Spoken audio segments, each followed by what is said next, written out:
दोस्तों नमस्कार। आरएस साक्षात्कार की अगर बात करूं तो इंटरव्यू बोर्ड वही सवाल पूछता है जो आप बोलते हो, यानी कि जो आपके पिछले कुछ शब्द होते हैं। जैसे कि आर्थिक विकास की बात हो रही है, आप उसमें कहेंगे साहब समावेशी विकास के लिए ऐसा करना जरूरी है, तो इंटरव्यू बोर्ड आपसे पूछेगा बताइए साहब समावेशी विकास क्या है।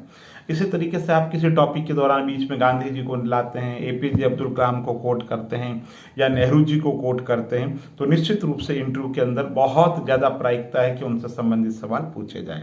तो आप अपनी तैयारी इस तरीके से करो कि उसके बीच के अंदर आप जब बोलते हैं तो उसमें कुछ जो है ना शब्द ऐसे बोलो, जैसे महिला विकास की अगर बात कर रहे हैं आप, तो उसमें बीच में करो हाल ही के अंदर घोषित महिला नीति। तो उस महिला नीति का मतलब है आप एक कोशिश कर रहे हो इंटरव्यू बोर्ड को उस दिशा में ले जाने की कि भाई महिला जो नीति हाल ही में जो घोषित की गई है उसके लिए ऐसा किया जाए। इसी तरीके से आपसे कोई भी टॉपिक पूछे उसमें आप ये कहोगे, जैसे कि बात चल रही है साहब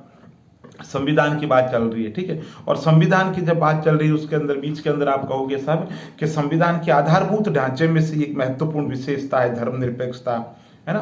पंथ संपूर्ण प्रभुत्व संपन्न की बात हो, पंथ निरपेक्षता की बात हो, लोकतंत्र की बात हो, है ना, विचार विश्वास अभिव्यक्ति जो भी बात है उस पर अगर बात कर रहे हो, आप ये कह रहे हो कि साहब संविधान का मूलभूत ढांचा है, तो इंटरव्यू बोर्ड आपसे पूछेगा बताइए साहब मूलभूत ढांचा क्या है, इस पर कोई सर्वसम्मति है क्या, कौन कौन से वाद आए। तो आप कहने का मतलब ये समझ गए होंगे कि वो शब्द आप अपनी डायरी के अंदर एक की वर्ड लिखिए कि साहब ये की वर्ड है जो मैं ये कोशिश करूंगा इंटरव्यू बोर्ड की जब सवाल पूछेगा उसके बीच के अंदर बोलने की। तो इंटरव्यू बोर्ड उस दिशा के अंदर आपसे पूछेगा। तो पहली बात तो यह है कि आप जब तैयारी करें तो कीवर्ड को छांट लें, पहली बात तो मैं ये कहना चाहूँगा।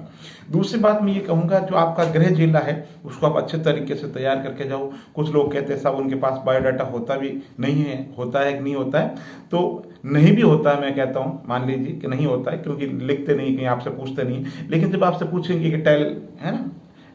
टेल अस अबाउट यू,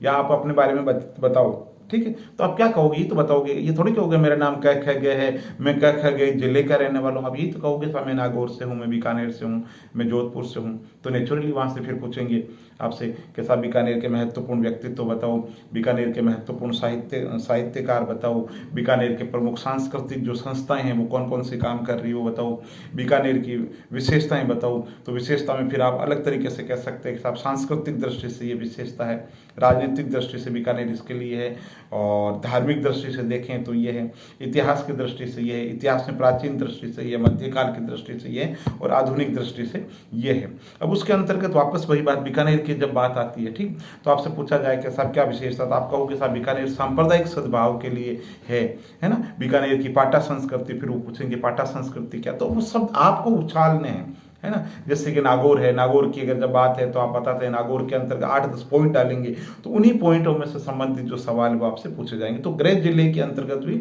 आपसे पूछा जाए, है ना, जैसे बीकानेर है तो बीकानेर का क्या फेमस है। अब आप चाहते हो कि बीकानेर की भुजिया पे चर्चा हो, तो आपको सब बीकानेर की भुजिया और रसगुल्ले, है ना, ज्योग्राफिकल इंडेक्स है, जीआई इंडेक्स के अंतर्गत है,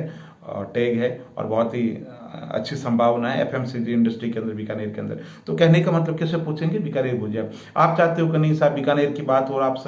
सांस्कृतिक सद्भाव की दृष्टि से पूछे, तो आप कहोगे कि साहब बीकानेर जो है सर्वधर्म संभाव और सांप्रदायिक सद्भाव के लिए, तो फिर वो उस तरफ इंटरव्यू बोर्ड चला जाएगा। आप इसी तरीके से बात करते हो कि साहब इस टॉपिक पे नहीं होते, हाँ सर समसा, आप इन चीज़ों को जोड़ते हो, आप कहते हैं सर समसामयिक दृष्टि के अंतर्गत जो एनर्जी इंडस्ट्री है उसके अंदर बीकानेर के अंदर बहुत संभावना है, तो मान के चलो वैसे पूछेंगे। तो आप समझ गए होंगे मेरे कहने का मतलब पिछले जो शब्द है वो आपको डालने हैं, चाहे राजस्थान की बात हो, चाहे जिले की बात हो, या और कोई योजनाओं की बात चल रही है ना। जैसे भारत के विकास के लिए पूछे आपको क्या है, अब आप चाहते हो कि भारत के विकास के लिए